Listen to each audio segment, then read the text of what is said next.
Today we are going to cover three distributions, right? Long normal distributions, T distribution and F distribution. Right? So let us begin with log normal distribution.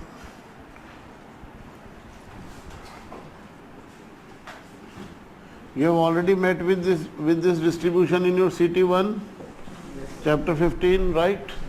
And you like that experience? अच्छा होता है distribution, right? Okay. Now this log normal distribution has a very close relationship with normal distribution. What is that relationship? If there is some variable, if there is some value such that log of that variable, not the variable itself, but the log of that variable follows normal distribution, right? If this is the case, then we say that x follows log normal. This is one and the same way of saying the same thing. Okay, what is the possible range of values for a normal distribution? Minus in normal में minus infinity to infinity. So that means the values of log x may be anywhere in the range. Can log be negative? Yes. The only thing is the number has to be smaller than 1. E raised to power 0 is 1, right? So natural log of 1 is 0. So what if the number is less than 1? Its log would be negative. And if the number is greater than 1, then its log would be positive, right? So can there be log of a negative number? Can you think of any number in this world such that you get a negative value? Possibly नहीं है ना, है ना? हाँ. So natural log of a negative number is not defined, does not exist, right? So अगर x का log exist करता है, इसका मतलब x खुद एक strictly positive number है. log 0 का भी defined नहीं है. हाँ, log 0 का भी defined नहीं है. Can you think of some number?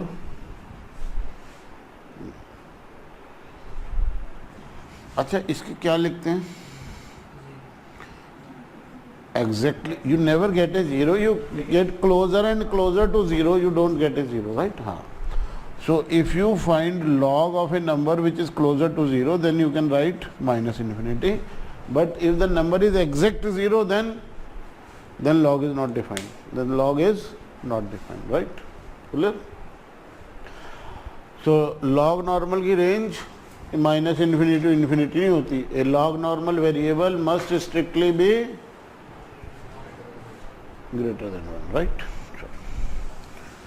So किसी भी डिस्ट्रीब्यूशन को समझने के लिए पहले आपको उसकी रेंज पता होनी चाहिए, फिर आपको उसका पीडीएफ पता होना चाहिए अगर कंटिन्यूस है, एंड फिर ये पता होना चाहिए for what type of applications such A distribution is considered suitable or appropriate, right? So any idea what might be the PDF of log normal distribution? अच्छा, अगर मैं log of x को नाम दे दूं y, log of x को एक नया नाम दे दिया y, तो नॉर्मल का तो PDF पता है ना आप लोगों को? बताना. f(y)y is equal to e raised to power minus half y minus mu over sigma whole square upon sigma root 2 pi. y का नया नाम log x है, पर अगर y को आप log x से रिप्लेस करना चाहोगे तो डेरिवेटिव से भी तो मल्टीप्लाई करोगे. ट्रांसफॉर्मेशन सीखी थी चैप्टर 3 में. सो अगर आप f(x) निकालना चाहोगे तो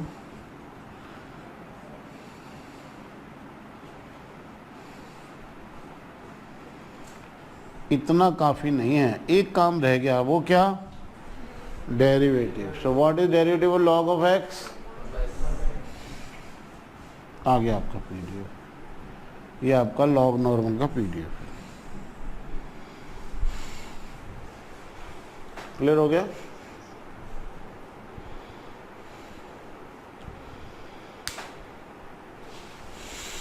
इसमें कोई डाउट तो नहीं लॉग नॉर्मल के पीडीएफ में?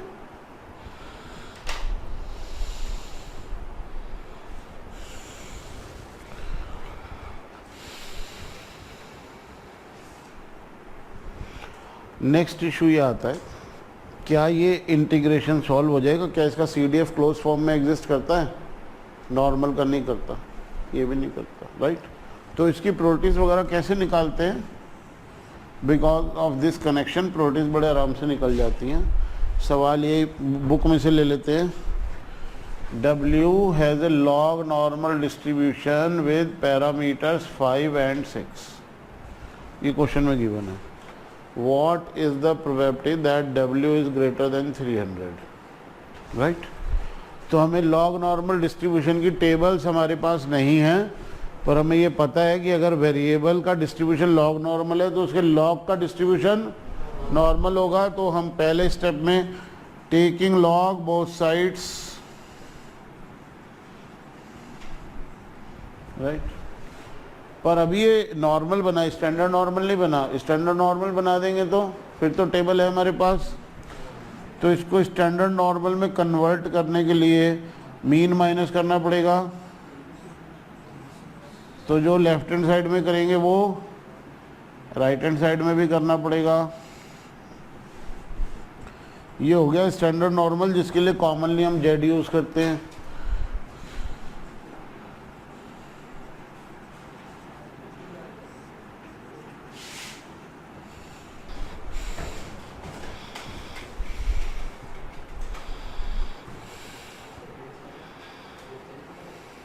Base E.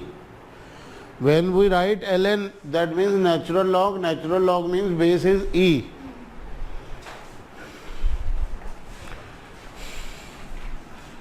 क्या आया? Z greater than 1.73.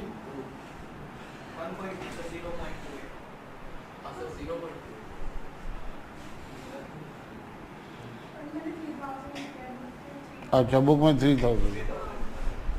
क्वेश्चन जो मैंने दिया वो वाला करो ना, राइट? हाँ, 28. बेटा इतनी एक्यूरेसी का कोई फ़ायदा नहीं है. टेबल में मिलने तो है नहीं 2 डिजिट से आगे. तो 287. अब वो कर लेना इंटरपोलेशन. 0.28 पे वैल्यू मिलेगी और 0.29 पे वैल्यू मिलेगी, उसमें इंटरपोलेशन कर लेना, राइट?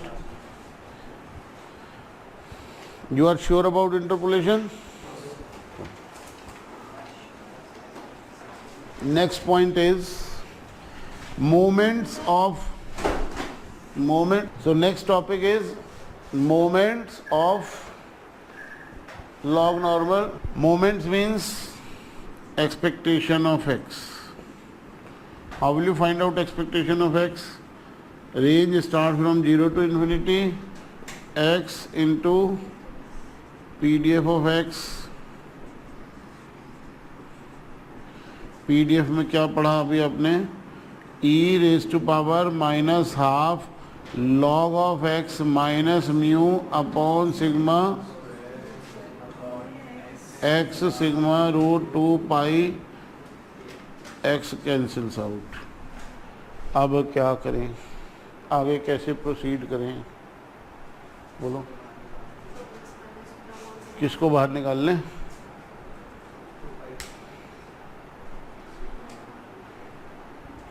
एक काम करते हैं, इस पूरे का नाम बदल देते हैं. क्या नाम पसंद आ रहा है आपको? टी. चलो, let us call this by new name T.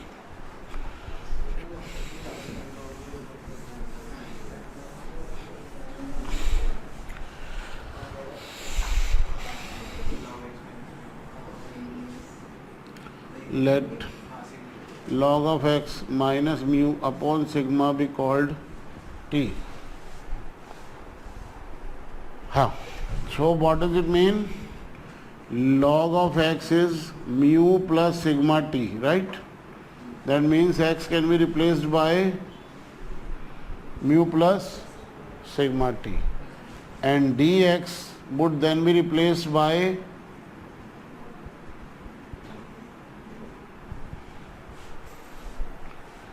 right or not? Clear? Doubt है? At x approaching 0, t will be minus infinity. Exact 0 का तो log होता ही नहीं है, right?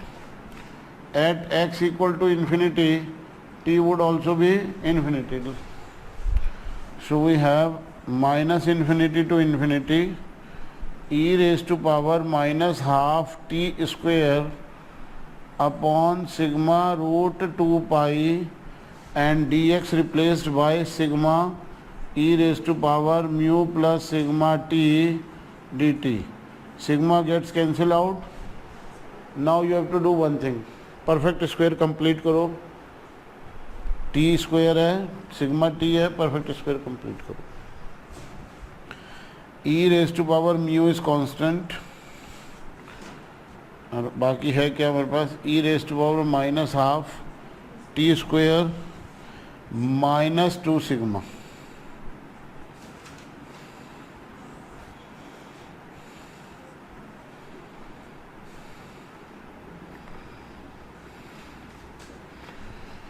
माइनस 2 सिग्मा क्यों लिखा?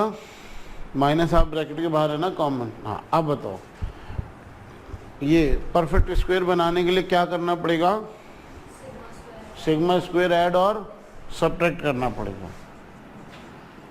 अब आप ये तो पूछो परफेक्ट स्क्वायर बना क्यों रहे हैं, क्या फायदा होगा परफेक्ट स्क्वायर बनाने का? बस बना लो. नहीं, स्टैंडर्ड नॉर्मल का पीडीएफ बन जाएगा. स्टैंडर्ड नॉर्मल के लिए पीडीएफ को इंटीग्रेट नहीं करना पड़ेगा, उसकी वैल्यू 1 होती है, राइट? हाँ, ये ब्रैकेट से जब बाहर निकलेगा तो पॉजिटिव हो जाएगा. पॉजिटिव हाफ सिग्मा स्क्वायर, वो ब्रैकेट के नहीं इंटीग्रेशन के भी बाहर निकाल दो इसे. E raise to power minus half t minus sigma का whole square upon root 2 pi. Right? Clear? Now one thing,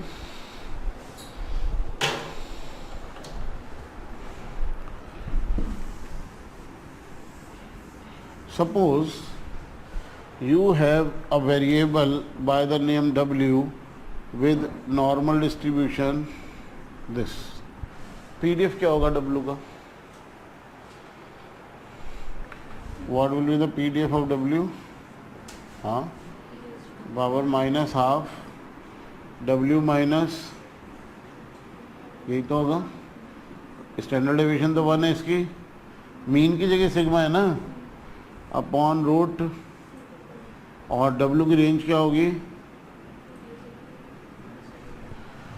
तो ये पीडीएफ है एक ऐसे नॉर्मल डिस्ट्रीब्यूशन का जिसका मीन है सिग्मा और वेरिएंस है 1, और पीडीएफ पूरी रेंज पे इंटीग्रेट कर रहे हो तो what should you get? 1. So without putting in any effort this integral becomes 1 and we have our answer mean of the distribution. Clear हो गया बेटा? राइट? कोई डाउट? और डाउट होगा तो अभी निकल के सामने आ जाएगा. अभी वेरिएंस निकालना है ना, तो अभी एक्सपेक्टेशन ऑफ एक्स स्क्वायर निकालेंगे. डाउट होगा तो सामने आ जाएगा. कहाँ छुपेगा डाउट जाके? So should we start expectation of x square? करें शुरू? Okay. So what change it will make on the right hand side?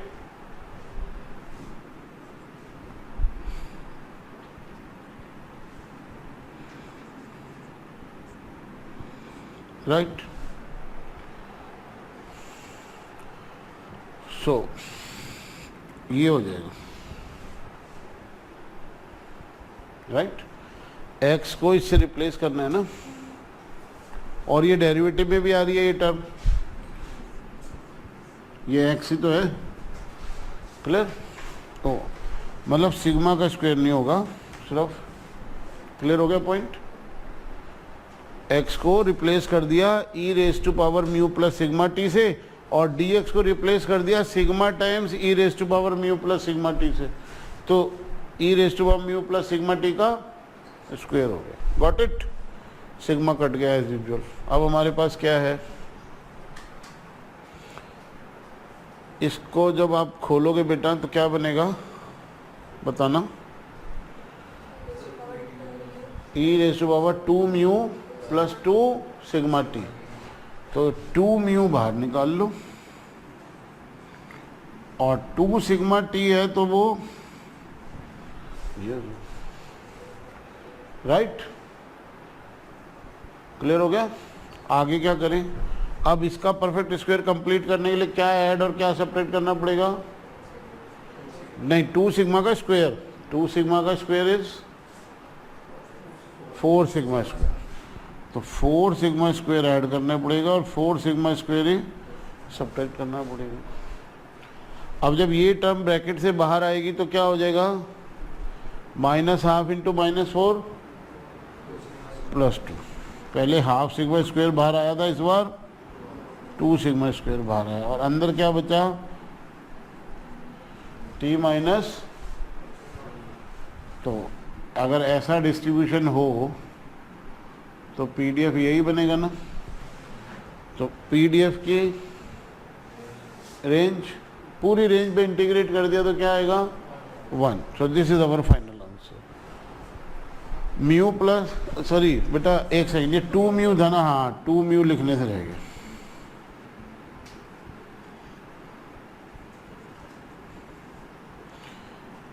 So mu plus half sigma square is result for mean, and e raised to power 2 mu plus 2 sigma square is result for expectation x square, right? अब तो variance तो निकल ही आएगा, निकालो variance निकालो।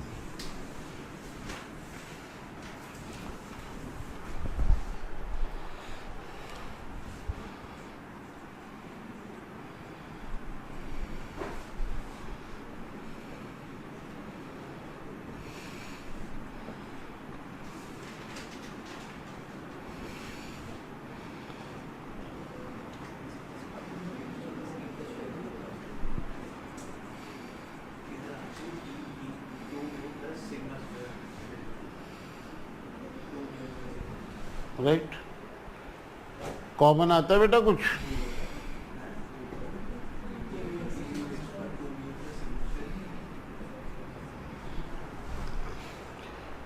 कहाँ पे stuck हो,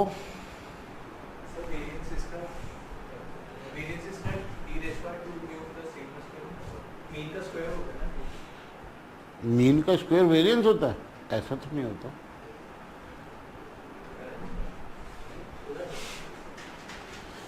मुझे ना बेटा आपका डाउट एग्जैक्टली क्लियर नहीं हुआ, आप पूछ क्या रहे हो, इसलिए आंसर देने में दिक्कत हो रही है। हाँ अच्छा, इसको ना ऐसे भी लिख सकते हो आप, इस नंबर को आप ऐसे भी लिख सकते हो,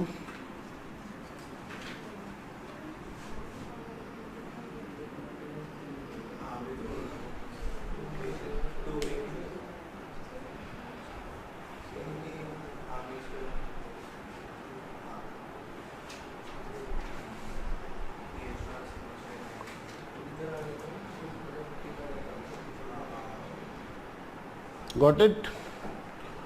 Now question for you, for your home practice, not right now. Skewness निकालो, निकाल सकते हो स्क्यूनेस, तो पहले एक्स क्यूब निकालोगे, फिर एक्स क्यूब निकाल लोगे तो क्या है, फिर उसके बाद स्क्यूनेस कैसे निकालोगे।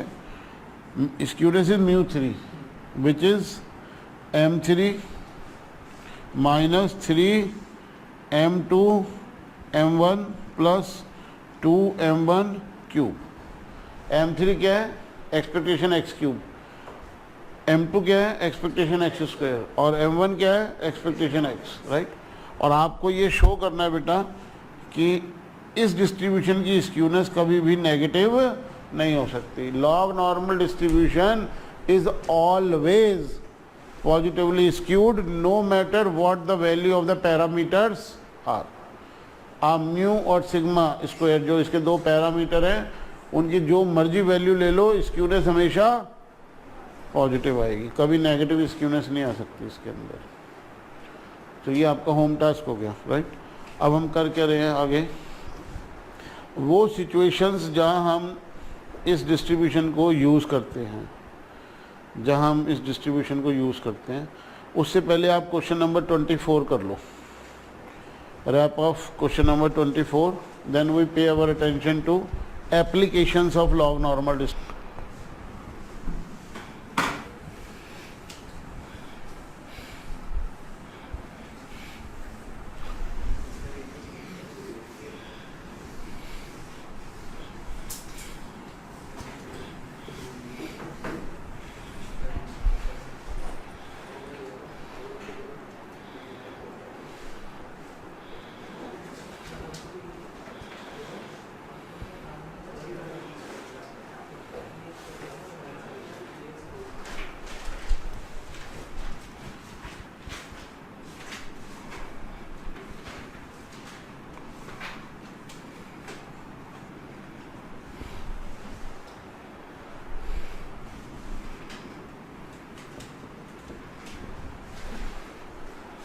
राइट, तो एक्चुअली आपको ये गिवन है,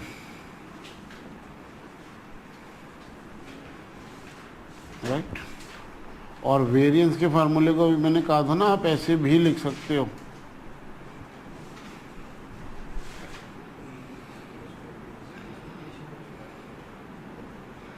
तो इसकी वैल्यू तो पता है ना हमें,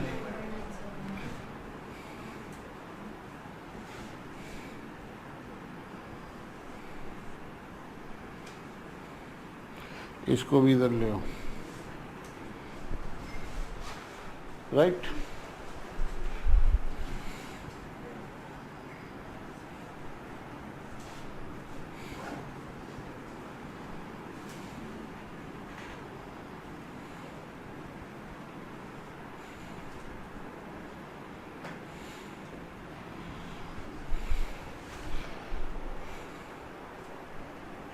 to get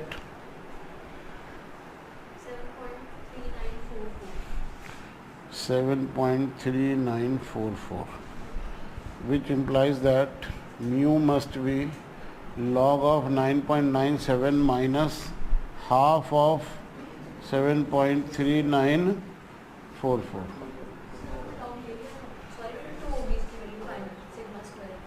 अच्छा, log मैंने बाहर लिखा हुआ है ना,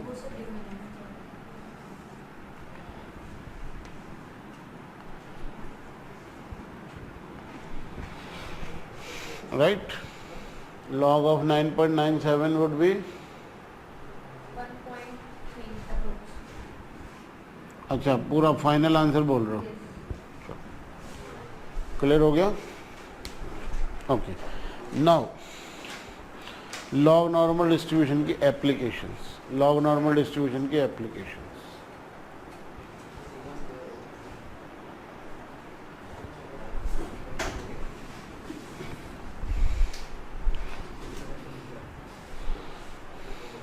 CT3 से ले रहा हूँ एक example.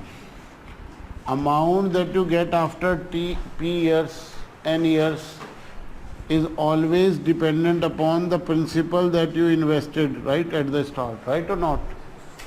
What you get after n years for a given interest rate cannot be independent of what you invested at the start, right or not? But what about this?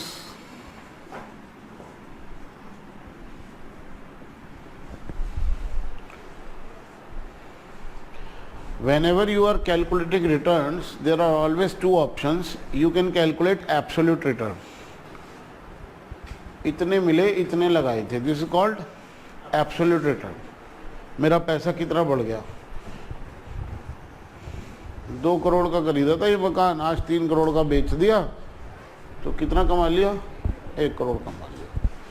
But it is always possible for you to calculate relative return, percentage terms. मेरा पैसा कितना बढ़ गया, 1.5 गुना हो गया, 20 लाख का खरीदा था मकान, 30 लाख का बेच दिया तो भी 1.5 गुना हो गया, 2 करोड़ का खरीद के 3 करोड़ का बेच दिया तो भी 1.5 गुना हो गया, right? This called relative return, right? So the absolute return is always dependent upon the money that we started with, invested with, but relative return is not dependent on that. ये P पे depend नहीं करता number, right? Okay. And what if I take log both sides?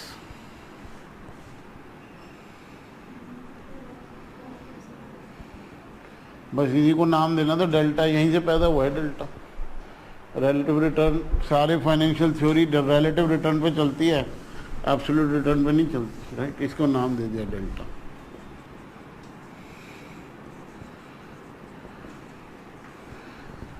So there are many situations where we are not interested in absolute returns, where we are interested in relative return, and in any such situation taking log of the relative return will make it a simple linear equation, simple linear differential equation, right?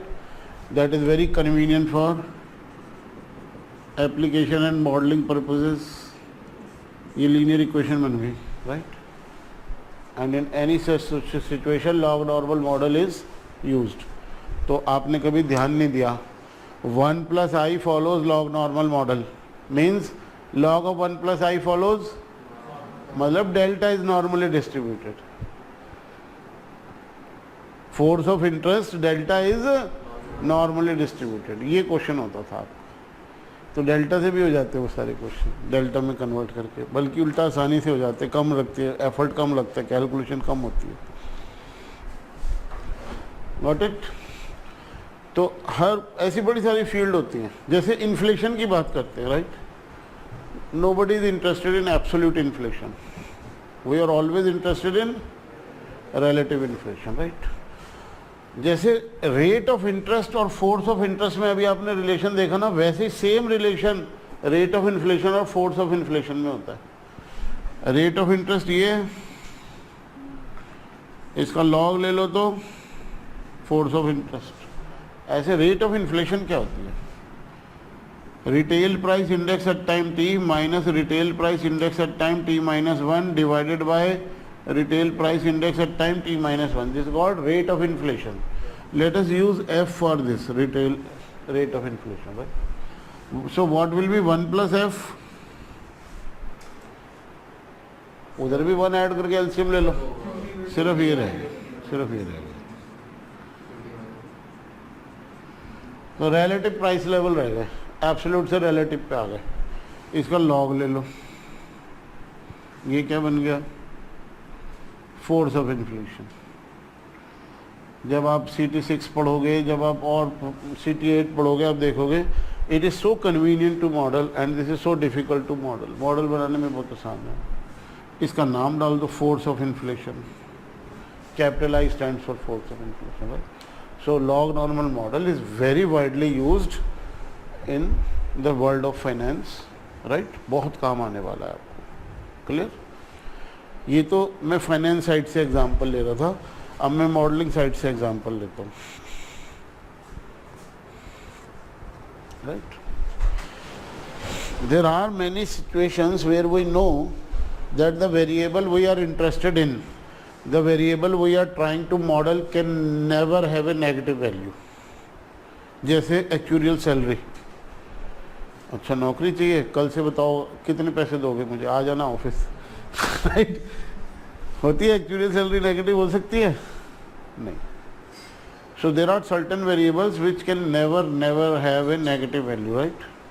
अब मुझे उसका model बनाना है।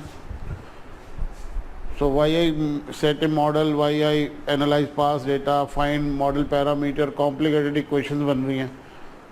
हर equation में ये कैसे constraint inbuilt करूं कि मेरा फाइनल आंसर नेगेटिव ना आ जाए, because that would be senseless. तो एक तो है मॉडल बनाते हुए कंस्ट्रेंट लगाओ, this value can be negative, can't be negative, तो वो मैथमेटिकली ट्रैक्टेबल नहीं रहता, इजी नहीं होता मॉडल करना, राइट? तो मैं उस वैल्यू का मॉडल ही नहीं बनाता। एक्स कभी नेगेटिव नहीं हो सकता, इसका मॉडल बनाता ही नहीं, मैं लॉग एक्स का मॉडल बना लेता हूँ, राइट? अब लॉग एक्स किसी भी रेंज में जाए, आ जाए नेगेटिव, कोई कंस्ट्रेंट नहीं है मॉडल में, जो आंसर आएगा मेरे को एक्सेप्टेबल होगा। और जब मैं बाद में x निकालूंगा तो कैसे निकालूंगा, y हो जाए बेशक नेगेटिव, x तो नेगेटिव हो ही नहीं सकता, right. So this is another reason why log normal model is so widely used. Clear हो गया point, clear. One more thing, right, जब भी हमें पता है कि the final value is going to be proportional to initial value, जैसे यही सिचुएशन है, the final value is going to be proportional to initial value, right. तो जैसे इनिशियल वैल्यू बड़ी होती चली जाएगी, प्रोपोर्शनल फाइनल वैल्यू भी उसी हिसाब से बड़ी होती चली जाएगी।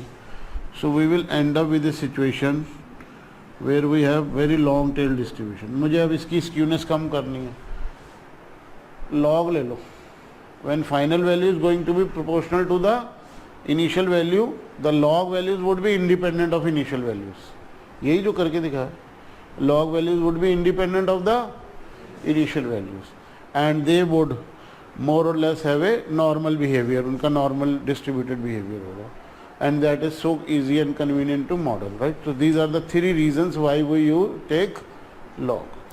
Clear? Any doubt? चलो अब हम t distribution पे आते हैं।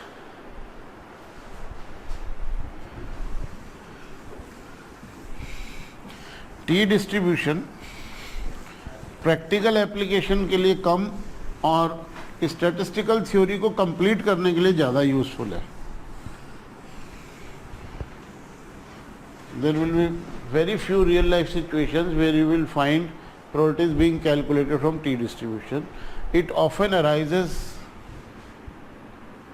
इन statistical work, and how it arises that you will start appreciating only after chapter 8 where you study CLT.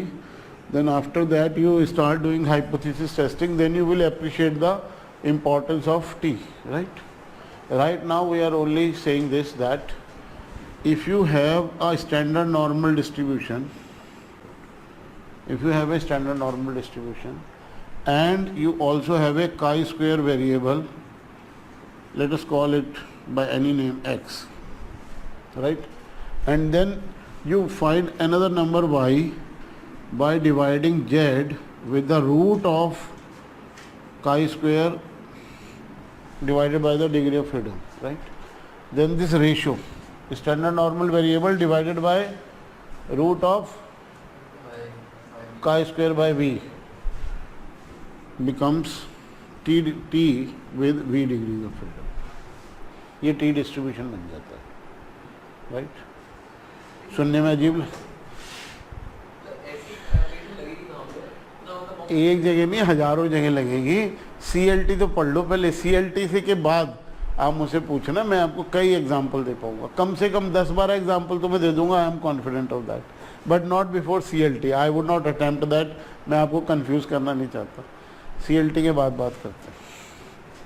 हाँ, अब this distribution is used to find confidence intervals and carry out hypothesis tests on the mean of a distribution, right.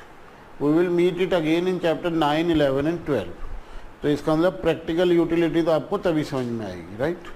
तो right now हमें क्या करना है, right now we should have the ability to look up to the tables and be able to calculate the probabilities, various probabilities.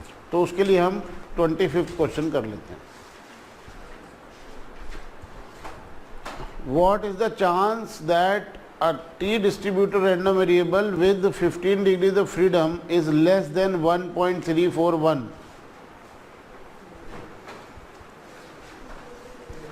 तो आपको T distribution की table निकालनी है, उसमें डिग्री ऑफ फ्रीडम ढूंढनी है। अच्छा, दो टेबल मिलेंगी आपको टी की ना, दो टेबल होती है, एक परसेंटेज पॉइंट टेबल होती है और एक प्रोबेबिलिटी टेबल होती है। तो दोनों में से किसी को भी यूज़ करो, आंसर सेम आता है, बट कैसे यूज़ करना है वो थोड़ा सा डिफरेंस पड़ता है। So first you try and then I will join. सिर्फ परसेंटेज पॉइंट वाली टेबल है तो उसी में से करो। परसेंटेज पॉइंट टेबल में भी प्रोबेबिलिटी होती है बेटा, प्रोबेबिलिटी टॉप पे लिखी है, प्रोबेबिलिटी टॉप पे लिखी है, और वो प्रोबेबिलिटी किस पॉइंट तक आएगी, वो पॉइंट नीचे टेबल में दे रखा है। तो देखो 15 डिग्री ऑफ फ्रीडम पे आपको 1.341 एग्जैक्टली मिल जाएगा, नहीं मिलेगा तो इंटरपोलेशन करनी पड़ेगी 15।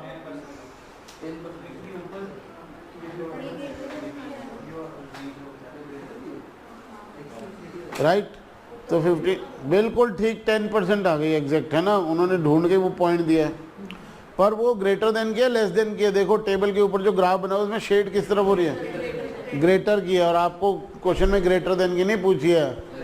हाँ, तो आपका सही आंसर 10% नहीं है, सही आंसर 90% है। 90% ऑफ कोर्स, अभी तो 90% आया है। ओके, अब उल्टा क्वेश्चन, वो पॉइंट ढूंढ के बताओ जिसपे प्रोबेबिलिटी 1% है, जिसको एक्सीड करने की प्रोबेबिलिटी 1% है। 8 डिग्री ऑफ फ्रीडम पे वो पॉइंट, तो 8 डिग्री ऑफ फ्रीडम देख लो और 1% वाले कॉलम में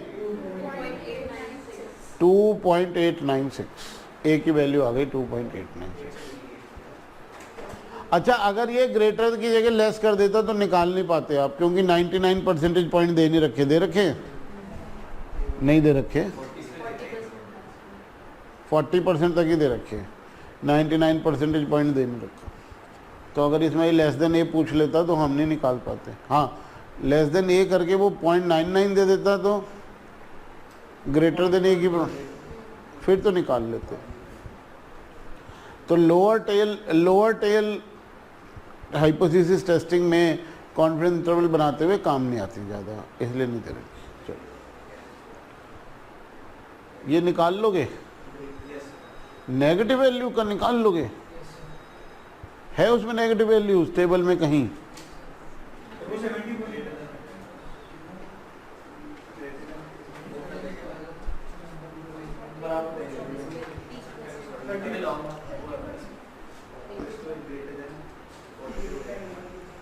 तो फिर तो हम वो भी, इसका मतलब आपको टी की एक प्रॉपर्टी पता होनी चाहिए, टी सिमेट्रिक है, तो इसलिए तो फिर वो भी निकाल लोगे, फिर तो वो भी निकाल लोगे। Less than a equal to 1%, T probability T8 less than a is 1% है, तो वो भी निकल जाएगी, निकालो, सिमेट्री का फायदा उठा के निकल जाएगी। अरे जो पहले निकाला था उसी का साइन तो चेंज करना है, दोबारा निकालने बैठ गए हो। उसका साइन चेंज करना है। राइट, चलो,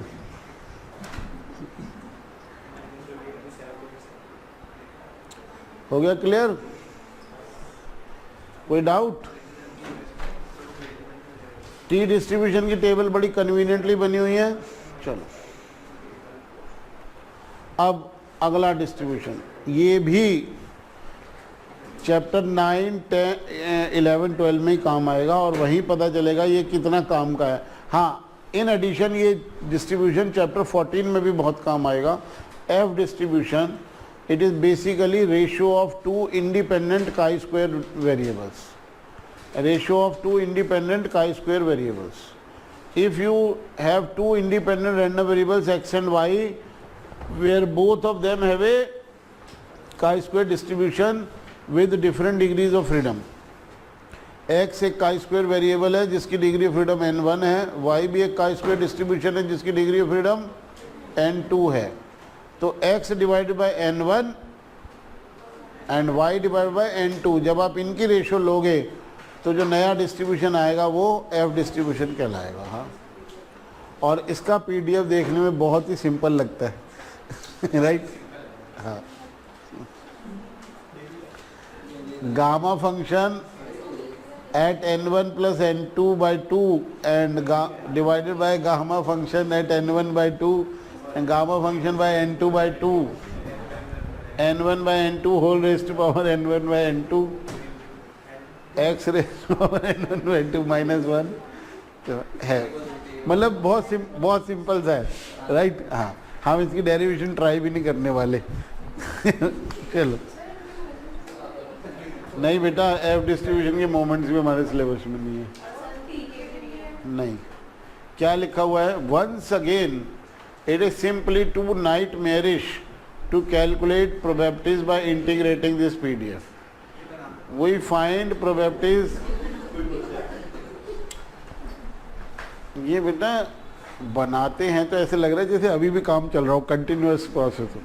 एक टाइम था स्टैटिस्टिक्स में सर्ज आया था, जैसे एल्बर्ट आइंस्टाइन जैसा ब्रेन ऐसे सर्ज आया था, कई बड़े स्टैटिस्टिशियन एक साथ ही पैदा हो गए थे और बस लीप्स एंड बाउंड्स में स्टैटिस्टिक्स की ग्रोथ हो गई. अब तो इंक्रीमेंटल ग्रोथ होती है, मामूली मामूली चेंजेस आते हैं.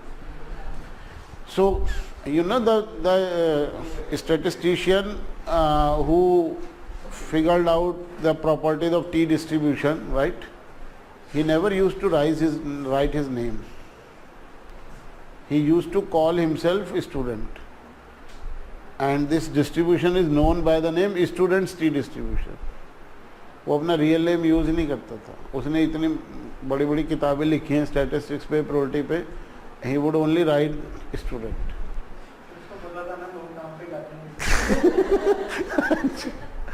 Okay. And F distribution is after Fisher. पॉइजा भी तो फिशर ही होता है, फ्रेंच में पॉइजा भी तो फिशर होता है. And there is nothing fishy about this distribution, right. चलो, तो बेटा एक बात बताओ, अगर x by n1 divide by y by n2 का डिस्ट्रीब्यूशन f है with degree of freedom n1 comma n2 नहीं होता, n1 minus 1 comma n2 minus 1 होता है.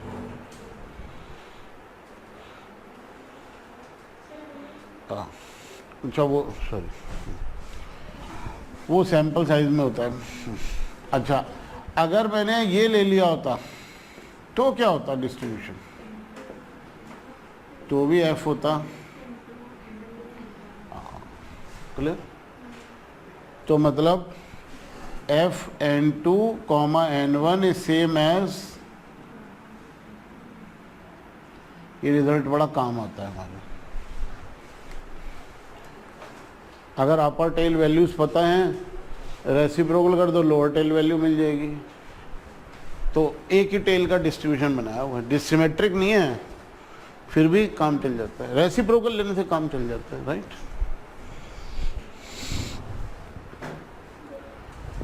तो इसमें भी हमारी एबिलिटी यही है कि हम टेबल देख के वैल्यू निकाल सकते हैं, राइट. तो करें शुरू. लेस देन की प्रोबेबिलिटी पूछ ली इन्होंने. है टेबल में लेस देन की प्रोबेबिलिटी? देख लो, चेक कर लो, टेबल देखो, शेड देखो. ग्रेटर देन की है, लेस देन की तो है ही नहीं. तो क्या करें? नहीं बेटा, रेसिप्रोकल करना पड़ेगा.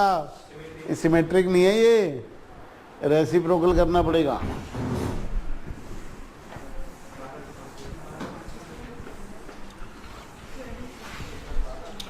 आपको ये पक्का पता होना चाहिए, if a is greater than b then reciprocal of a is definitely. Reciprocal लेने से इनइक्वालिटी चेंज हो जाती है. तो अब आपसे क्या पूछा है? f5,12 less than 10. तो इसका मतलब हुआ ग्रेटर देन, यही पूछा ना. उसका तो कुछ ना होगा, इसका हो जाएगा. डिवाइड करके क्या आया? पॉइंट. टेबल में 4 ही डिजिट मिलने हैं तो 4 ही लिखो. टेबल में 4 से ज़्यादा होंगे ही नहीं, तो 5 देख के राउंड ऑफ करके 4 लिख दो. और 5 लिखोगे तो फिर इंटरपोलेशन करनी पड़ेगी. यहाँ जितनी एक्यूरेट वैल्यू लिखोगे तो फिर आगे फिर रिजल्ट भी उतना एक्यूरेट देना पड़ेगा.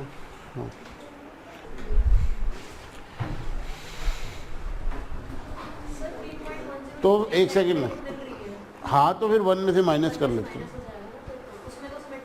उसमें सिमेट्रिक थोड़ी चाहिए. देखो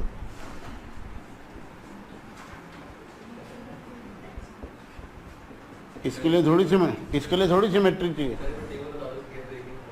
टेबल तो देख लेंगे, पहले ये बात तो क्लियर है ना, सिमेट्री हो ना हो क्या फर्क पड़ता, कैसा भी डिस्ट्रीब्यूशन हो, ये तो नहीं कंटिन्यूस हो डिस्क्रीट हो कुछ भी हो, ये तो फंडामेंटल रिजल्ट है।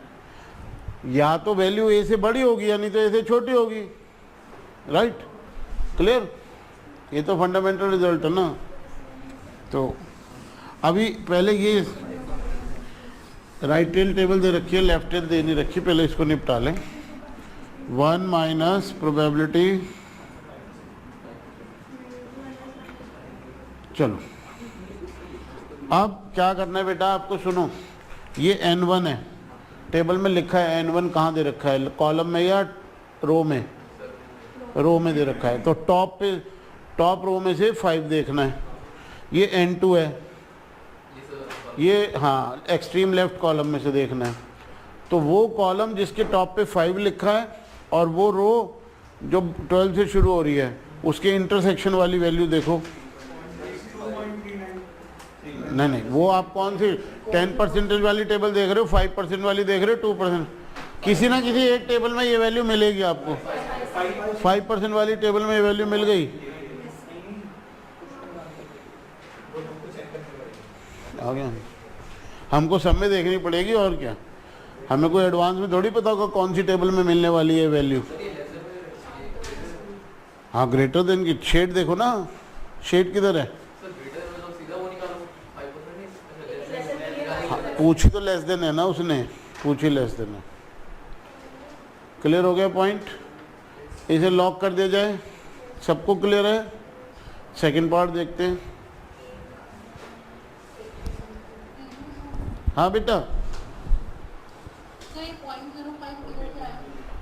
ये टेबल बेटा कौन से पेज नंबर पे मिली है वैल्यू, पेज बेटा पेज 172 निकालना टेबल का। इस टेबल के टॉप पे क्या लिखा हुआ है, 5 परसेंटेज पॉइंट लिखा, टाइटल क्या है इस पेज का, बिल्कुल ठीक। अब देखो इसमें वो कॉलम जिसके ऊपर 5 लिखा हुआ है उस कॉलम में चलो और वो वाली रो देखो जिसके आगे 12 लिखा हुआ है, देखो क्या वैल्यू है वहां पे, n1 5 n2 12, राइट, क्या वैल्यू मिली, 3.106 मिल गई ना एग्जैक्टली। तो क्योंकि ये 5% पॉइंट है तो इसलिए पॉइंट, हाँ बिल्कुल राइट। हाँ सब में ज़्यादा है ही नहीं, 10% वाली है, 5% वाली है, 2% वाली है, 1% वाली है, तो 4 ही हैं, इन्हीं में से कोई आंसर होगा, राइट, नहीं तो फिर इंटरपोलेशन तो है ही। हाँ सेकंड पार्ट, अब ये देखो यहाँ से प्रोटी दे रखी है ना, तो ये 1% पॉइंट वाली टेबल में जाके चेक करना है, कॉलम वो जिसके ऊपर 7 लिखा है और रो वो जिसमें 4 है, और क्या वैल्यू दे रखी है, 14.9। हो गया क्लियर, लॉक कर दिया जाए।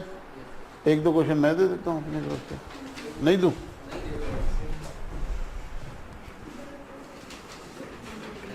मैं जानबूझ के ऐसा क्वेश्चन देना चाहता हूँ जिसमें आपको रेसिप्रोकल करना पड़े। तो देखो n1 कहाँ ख़त्म हो जाता है, मैक्सिमम वैल्यू n1 की क्या दे रखी है, 12 होगी शायद, 24, और n2 120 तक है ना, तो मैं आपको n1 दे देता हूँ बड़ा, अभी मिलने नहीं वाला टेबल में, रेसिप्रोकल किए बिना काम चलेगा नहीं। n2 दे देता हूँ मैं आपको छोटा, राइट,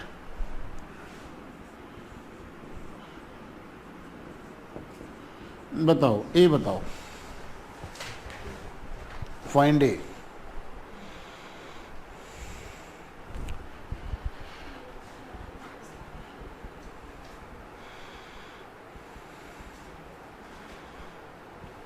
अब यहाँ रेसिप्रोकल इसलिए करना पड़ेगा कि टेबल में n1 की वैल्यू 30 तो नहीं मिलेगी, 12 मिल जाएगी। क्लियर हो गया पॉइंट। एक से यहाँ मैंने प्रिंटिंग मिस्टेक कर दी,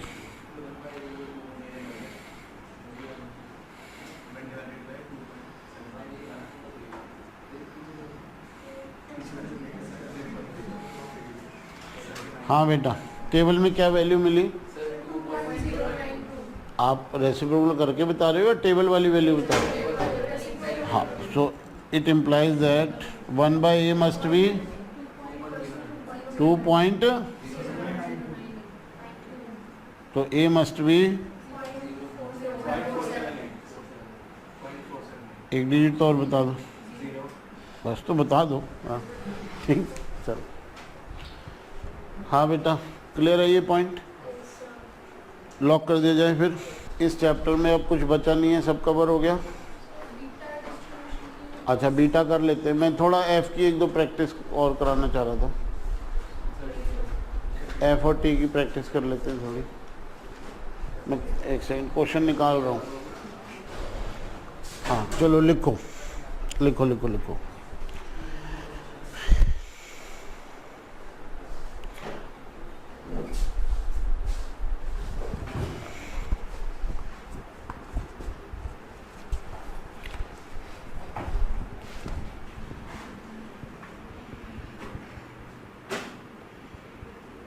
ये अननोन है, n2 अननोन है, n2 आपको निकालना है, राइट?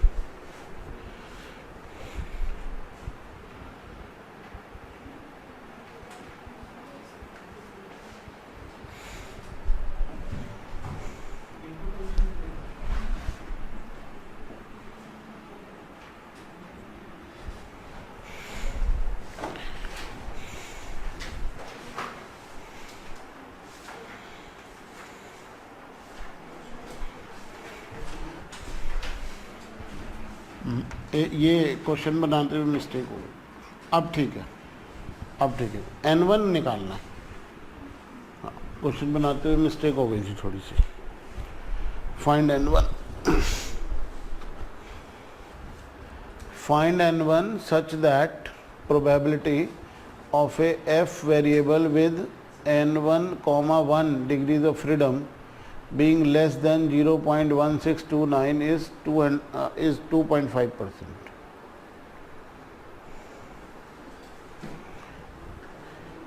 लेस देन मतलब लेफ्ट टेल, लेफ्ट टेल तो मिलनी नहीं है टेबल में, तो या तो 1 में से माइनस करो। 1 में से माइनस करते ही हो जाएगा बेटा 0.975। ऐसे परसेंटेज पॉइंट दे नहीं रखे तो 1 में से माइनस करके काम चलेगा नहीं, तो फिर रेसिप्रोकल करना पड़ेगा, रेसिप्रोकल करना पड़ेगा। आ रहा है तब भी है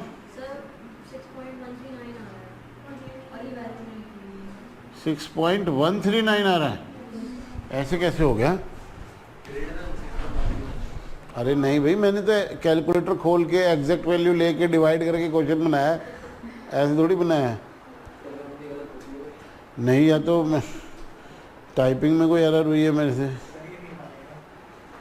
नहीं, 0.16129 है, 0.16129 पॉइंट, टाइपिंग मिस्टेक है, 0.16129। आ गया आंसर? हाँ ठीक, अब तो आ गया ना आंसर।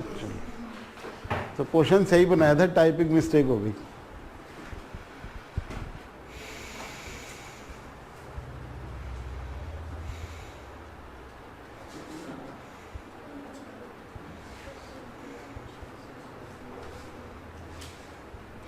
एक टी में इंटरपोलेशन कर लें, टी में इंटरपोलेशन, राइट?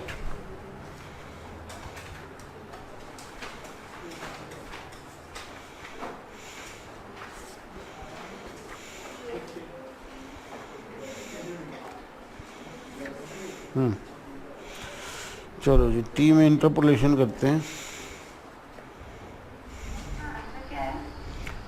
बेटा इसका आंसर है 15।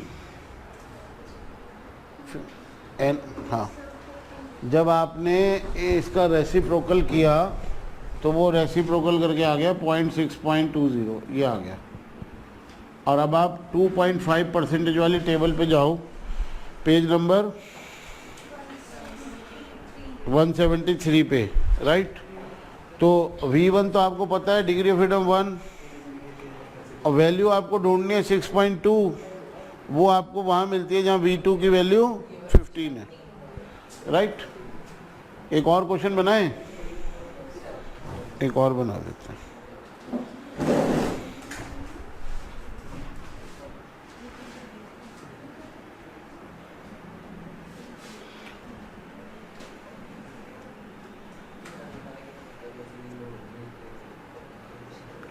N1 कॉमा 15,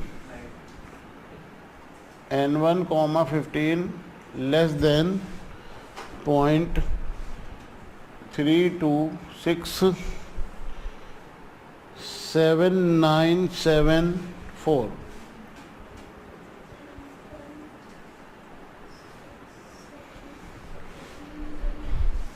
इसलिए दिया बेटा राउंडिंग ऑफ ज़्यादा ना करनी पड़े, बिल्कुल एग्जैक्ट वो वैल्यू आ जाए जो टेबल में दे रखे, राइट। हाँ, फाइंड N1, फाइंड N1।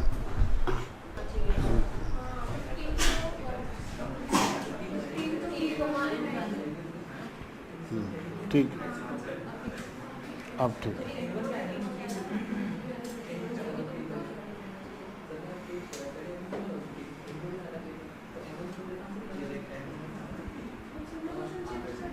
कर दिया क्वेश्चन, मतलब पिछली बार भी प्रिंटिंग मिस्टेक हुई थी, इस बार भी हुई है। ठीक है,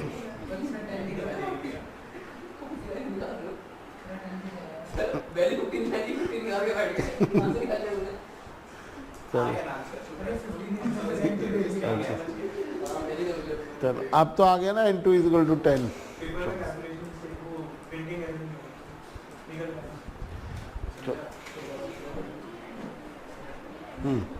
चलो अब आप टी डिस्ट्रीब्यूशन में इंटरपोलेशन करो, टी डिस्ट्रीब्यूशन में इंटरपोलेशन करो।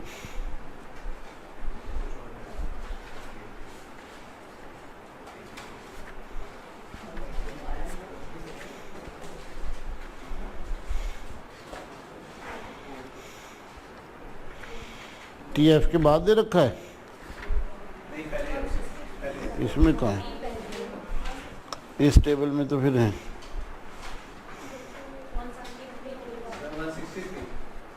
मतलब काई स्क्वायर से पहले दे रखा है। ओके चलो,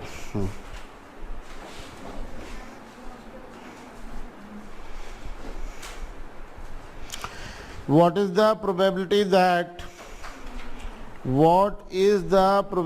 that a t variable with 16 degrees of freedom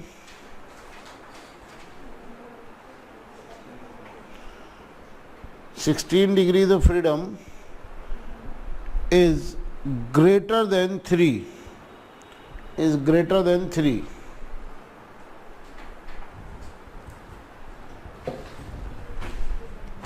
what is the probability that a t variable with 16 degrees of freedom is greater than 3?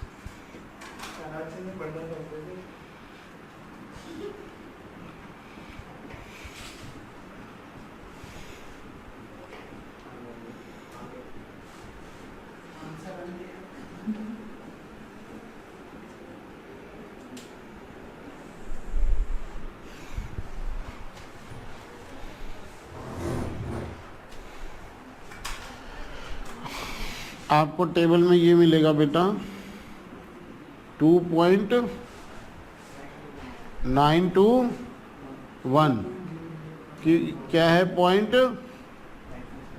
कितनी, कहाँ 947 है, 921 है, 0.5% तो ये हो गया ना, और ग्रेटर देन अगली वैल्यू क्या है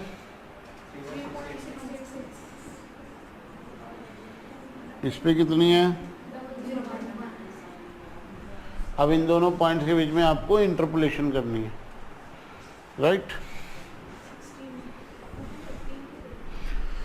2.921, 3.686 and this is 3. What is this gap? 0.079. What is this gap? 0.686.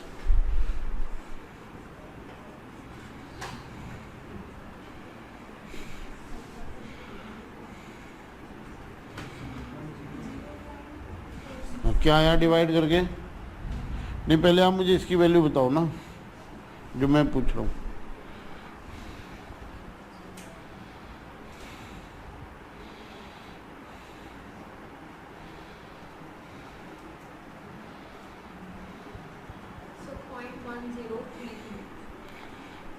और अब इसको 1 में से माइनस कर लो, बजाय ये डिवाइड करने के इसको 1 में से माइनस कर लो। 0.8967, right?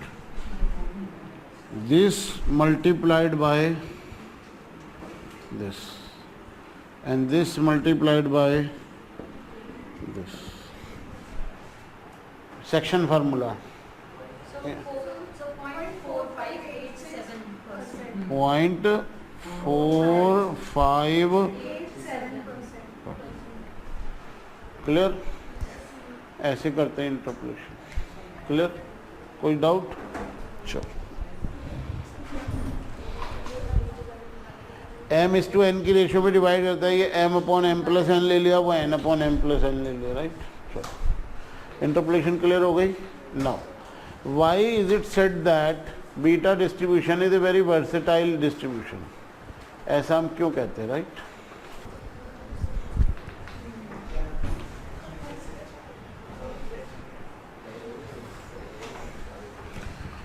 X follows beta with parameter alpha comma beta, alpha beta strictly greater than 0 and value, possible values of x are strictly in the range 0 to 1, right? तो ऐसी कोई सिचुएशन होती है, ऐसा कोई वेरिएबल होता है जिसका आपको पता हो इसकी वैल्यू 0 और 1 के बीच में ही होगी, बाहर हो ही नहीं सकती, हैं? नहीं। Fraction, proportion, right? What proportion of students are appearing from UK? What proportion of students appear from India only? Proportion cannot be outside the range 0 to 1, right? Clear? What fraction of medicines available in the market is fake? है ना? नहीं? What proportion of our politicians are honest? ये सब value कुछ भी हो, ये 0 से 1 के बीच में ही होगी ना। What proportion of students have passed the recently conducted ACET exam? ये भी वैल्यू 0 से 1 के बीच में ही होगी। ऐसी सारी सिचुएशन में हम बीटा डिस्ट्रीब्यूशन को याद करते हैं, where we are interested in proportion of a particular type. Right? What proportion of fellow actuaries in India are females? पता नहीं पता वो अलग बात है, पर ये वैल्यू 0 से 1 के बीच में ही होगी ना, राइट और not? Clear? What proportion of students found today's question paper difficult? ये भी रेंज 0 से 1 के बीच में ही होगी। क्लियर? ओके, तो ये तो हो गया बीटा यूज कहाँ होता है। अब सवाल आता है इसका वो क्या है, PDF gamma upon gamma x raise to power, right.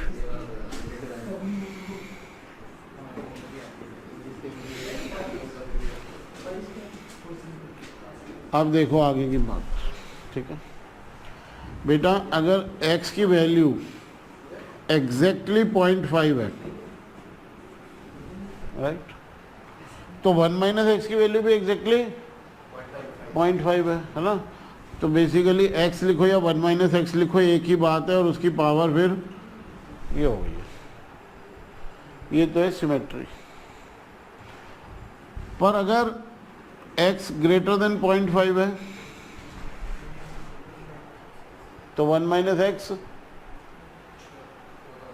छोटा हो जाएगा। हाँ, इसे शू स्ट्रिंग कहते हैं, इधर से खींचोगे तो उधर छोटा पड़ जाएगा। और अगर x लेस देन 0.5 है तो 1 माइनस एक्स बड़ा हो जाएगा, राइट। अब सवाल ये आता है कि मुझे किसको वेटेज ज़्यादा देनी है, right. whether the distribution should be tilted toward smaller values of x, whether it should be tilted towards higher values of x, वो इससे डिसाइड होता है अल्फा बड़ा है बीटा से या बीटा बड़ा है अल्फा से, राइट। क्लियर। तो अल्फा बड़ा है तो x gets higher weight and 1 minus x gets smaller weight, then the distribution is tend to be positively skewed. और बीटा बड़ा है तो the distribution tends to be negatively skewed। और दोनों को बराबर कर दो तो सिमेट्रिक बन जाएगा, सिमेट्रिक बन जाएगा। एक्सट्रीम केस है ये यूनिफॉर्म बन जाएगा। Beta will become uniform over the range 0 to 1। करके देखो, यूनिफॉर्म का पीडीएफ कांस्टेंट होता है, उसमें एक्स की नज़र ही नहीं आता। रख के देखो, एल्फा की 1 1 माइनस 1 एक्स भाग गया, 1 माइनस 1 एक्स भाग गया। यहाँ क्या बचा 2, गामा 2 इज 1 फैक्टोरियल 0 फैक्टोरियल 0। तो एक बात बताओ, अगर मैं बोलूँ x follows uniform over the range 0 to 1 तो उसका पीडीएफ क्या होगा 1 upon b minus a, uniform बन गया, परफेक्ट हॉरिजॉन्टल लाइन बन जाएगी। All values are equally likely, ना स्मॉलर वैल्यूज का वेट ज़्यादा है ना हायर वैल्यूज़ का वेट ज़्यादा है, सारी वैल्यूज़ का वेट एक बराबर है, सारी वैल्यू इक्वली लाइकली है, राइट। बट एक बात बताओ, अगर मैंने ये कर दिया, ये सिमेट्रिक तो तब भी बनेगा, सिमेट्रिक तब भी बनेगा पर यूनिफॉर्म नहीं होगा। करके देखो, रख के देखो, पीडीएफ बनाओ। At alpha equal to 2 beta equal to 2, बताओ पीडीएफ क्या होगा, बताओ पीडीएफ क्या होगा। 3 फैक्टोरियल यानी 6 x into 1 minus x, right. ये पता है कैसे बनेगा, पैराबोला बन जाएगा, पीडीएफ ऐसा बन जाएगा। इसका बना के देख लो, 0 पे 0 आ ही रहा है, 1 पे भी 0 आएगा, 0 पे भी 0, 1 पे भी 0। हाँ, क्वाड्रेटिक फंक्शन है, पैराबोला तो बनेगा ही। तो अब सारी वैल्यू इक्वली लाइकली नहीं है सिमेट्रिक, बिल्कुल सिमेट्रिक डिस्ट्रीब्यूशन है। हाईएस्ट चांस है कि x की वैल्यू हाफ है, as you move away from half probability कम होनी शुरू हो जाएगी।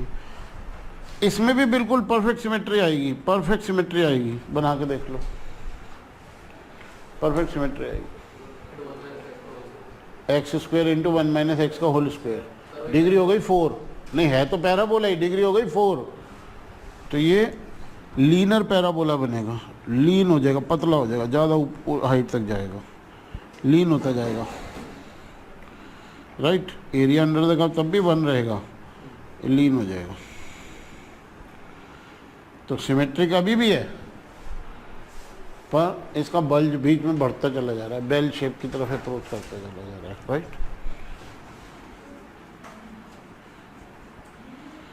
दोनों को इन्फिनिट ले लो, हो गया ना, बिल्कुल सेंटर में पीक आ जाएगी, हाफ होने की प्रोबेबिलिटी सबसे ज़्यादा हो जाएगी, बहुत हाई कर्टोसिस हो जाएगा इस डिस्ट्रीब्यूशन में, राइट। क्लियर। चलो, ये समझ में आ गया कि बीटा डिस्ट्रीब्यूशन का कर्व सिमेट्रिक भी हो सकता है, पॉजिटिवली स्क्यूड भी हो सकता है और नहीं। तो अब एक काम करते हैं, find the skewness of beta distribution, find the skewness of beta distribution.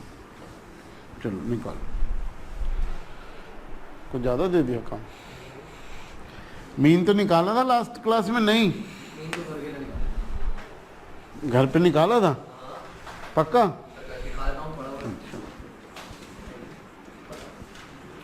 देखो ये भी कुछ कहता है, if alpha is greater than beta, if alpha is greater than beta you are going to get a number greater than half, average greater than half है। करके देख लो, रखो। अल्फा को लेंगे 2, बीटा को लेंगे 1, बताओ क्या आएगा? हाफ से बड़ा आया नहीं आया? तो पॉजिटिव वैल्यूज़ की प्रोबेबिलिटी बढ़ रही है, वो हाफ से बड़ी वैल्यू की प्रोबेबिलिटी बढ़ रही है और हाफ से छोटी वैल्यू की प्रोबेबिलिटी कम हो रही है। कोई भी ले लो, कोई भी कॉम्बिनेशन ले लो, अल्फा को बड़ा रखना बीटा से, यहाँ से expected value greater than half आएगी। अल्फा 9 बीटा 1 क्या आएगा? नहीं, बिल्कुल ऑलमोस्ट 1 के पास पहुँचते जा रहे हो आप।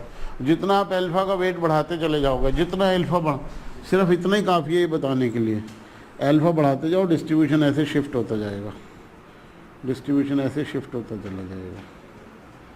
कैसी टेल बन रही है इन डिस्ट्रीब्यूशंस में? नेगेटिव, नेगेटिव स्क्यू आएगा, राइट। उल्टा करके देखो, अल्फा को छोटा करेंगे, बीटा को बड़ा करेंगे, अब क्या होगा? Expected value less than half आएगी। So more weight in the left, less weight in the right, skew आ जाएगा। तो जैसा मर्जी स्क्यूनेस क्रिएट कर सकते हैं बीटा डिस्ट्रीब्यूशन में, सिमेट्री ला सकते हैं, जो मर्जी कर सकते हैं, इसलिए इसको कहते हैं बहुत ही वर्सेटाइल है। चलो आपने एक्सपेक्टेशन एक्स निकाला हुआ है, एक्सपेक्टेशन एक्स स्क्वायर निकाला था, ये भी तो दिया था घर के लिए, निकाला था तो ठीक, नहीं तो अभी निकाल लो, क्योंकि स्क्यूनेस में चाहिए होगा ना, स्क्यूनेस में तीनों नंबर चाहिए होंगे। बस यही, इसी के बाद छुट्टी करेंगे, अगला कोई टॉपिक करना नहीं है, तो आलस मत दिखाओ, थोड़ी एनर्जी दिखाओ, कर लो। हाँ, मैनिपुलेशन ही तो करनी होती है, पक्का कर ली। बताओ, अल्फा प्लस 1 इंटू, अच्छा ऊपर ही अल्फा है, नीचे में हाँ, मतलब बड़ी मेहनत लगने वाली है आपको mu3 निकालने में, मैं देख सकता हूँ। डिनोमीटर सबके अलग अलग होंगे, फिर एलसीएम लेना पड़ेगा, काफ़ी काम फैल जाएगा, पर करना है। हाँ बताओ। हाँ, एक्सपेक्टेशन एक्स क्यूब, इसी पैटर्न पे चलो, alpha into alpha plus 1 into alpha plus 2, और डिनोमीटर में alpha plus beta, alpha plus beta plus 1, alpha plus beta plus 2 आ गया।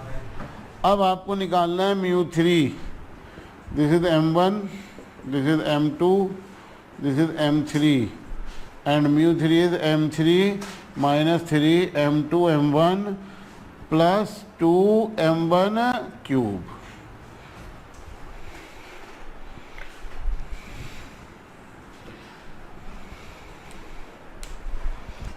एल्जेब्रिकली थोड़ा सा काम ज़्यादा है, एक्सप्रेशन छोटा सा आएगा, उसे सिंप्लीफाई करना पड़ेगा।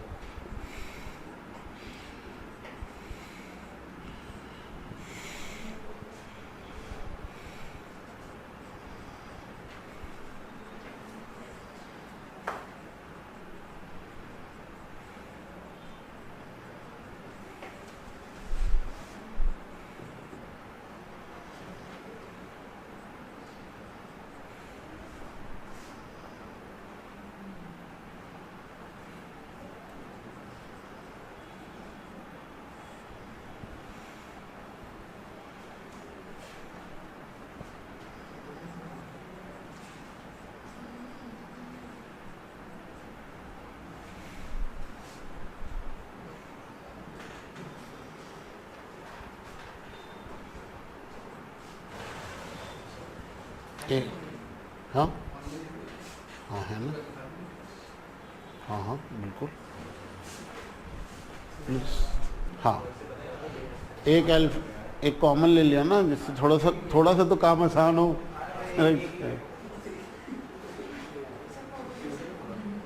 नहीं, आप और थोड़ा काम आसान कर सकते हो। पहले आप सिर्फ इन दोनों में एलसीएम लो, फिर उन दोनों, हाँ फर्स्ट 2 टर्म में से कॉमन ले लो, ऐसे ही होता है। यही मैनिपुलेशन तो हमें हैंडल करनी आनी चाहिए। हाँ, क्या बचा? Alpha plus 2 upon alpha plus beta plus 2 minus 3 alpha upon alpha plus beta, ठीक है। जो आपको जो स्टैंडर्ड टेक्स्ट बुक्स देखोगे ना, उन्होंने वो क्या करते हैं, एक ट्रिक यूज़ करते हैं. They will call alpha plus beta by some new name R. तो अभी r+1 हो गया, r+2 हो गया, तो 3 टर्म नहीं होती, तो सब कुछ r की टर्म में सॉल्व कर लेते हैं, बाद में r को रिप्लेस कर देते हैं अल्फा प्लस बीटा से. राइट.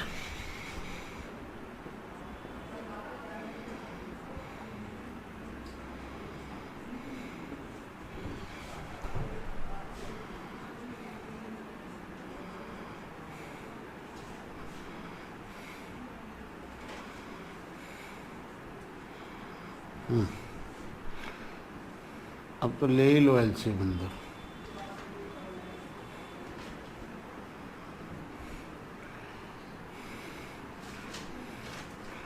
अल्फा स्क्वायर 2 अल्फा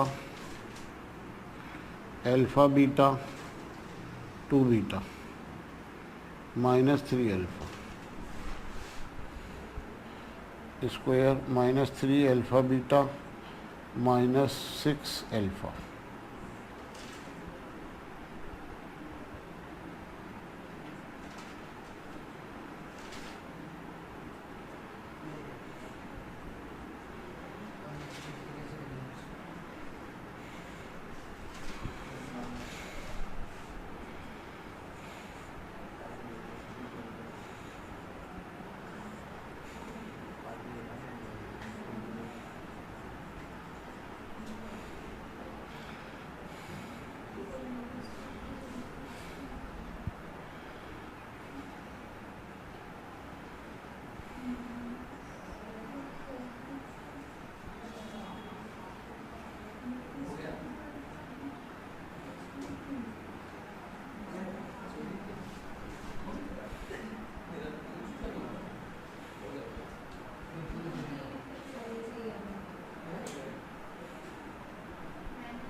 अब इसमें से एक अल्फा प्लस बीटा डिनोमिनेटर में से और कॉमन आ जाएगा. राइट.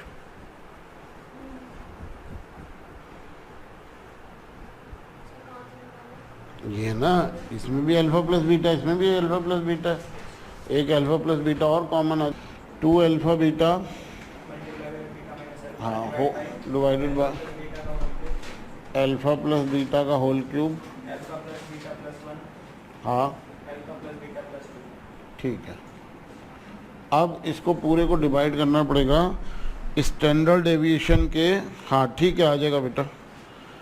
इसकी स्टैंडर्ड डेविएशन है root of alpha beta upon alpha plus beta into root of alpha plus beta plus 1 whole raise to power 3. Right. Standard deviation के क्यूब से divide करना पड़ेगा. राइट. अब क्या बचा, कोएफिशिएंट ऑफ स्क्यूनेस को ना जनरली कैपिटल बीटा 1 से डिनोट करते हैं.